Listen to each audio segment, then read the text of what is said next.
அஸ்ஸலாமு அலைக்கும். நாளை மறுமை நாளில் சொர்க்கம் நரகம் என்று மனிதர்களுக்கு தீர்ப்பு அளிக்கப்பட்ட பின்பு நரகத்திற்கு சென்றவர்களை அந்த நரகத்தில் இறைவன் அவர்களை பிரட்டி எடுக்கும் பொழுது திருமறை குர்ஆன் அவர்கள் புலம்புவதாக இவ்வாறு விவரிக்கின்றது.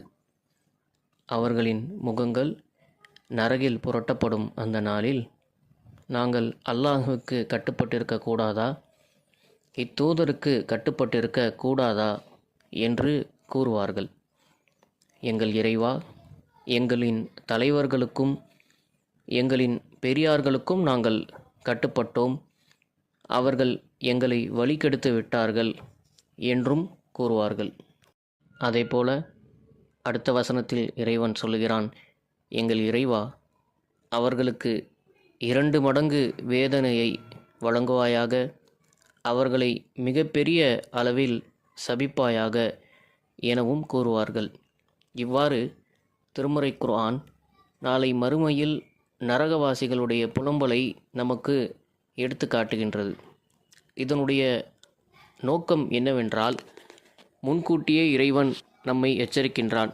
இந்த உலகத்தில் வாழும் பொழுதே அல்லாஹுவும் அவனுடைய தூதரும் எதை நமக்கு வழிகாட்டினார்களோ அதை மாத்திரம் நாம் மார்க்கம் என்ற முறையில் பின்பற்ற வேண்டும். மாறாக நம்முடைய பெரியோர்களுக்கு, நம்முடைய முன்னோர்களுக்கு அனைத்தும் தெரியும், அவர்களுக்கு தெரியாததா இந்த குர்ஆனில் இருக்கப் போகிறது, அவர்கள் இந்த குர்ஆனைத்தானே பின்பற்றி இருப்பார்கள் என்று நம்பி நாமாக முடிவெடுத்து நம்முடைய முன்னோர்கள் சொன்னதையும் நம்முடைய பெரியார்கள் சொன்னதையும் நாம் பின்பற்றினோம் என்றால் நரகவாசிகளில் ஒருவராக நாம் ஆகி நாளை இந்த புலம்பும் நிலையில் நம்மை இறைவன் தள்ளிவிடுவான் என்பதை எச்சரிக்கும் விதமாகத்தான் இந்த திருமறை குர்ஆனுடைய வசனம் நமக்கு ஒரு எச்சரிக்கையை வழங்குகிறது.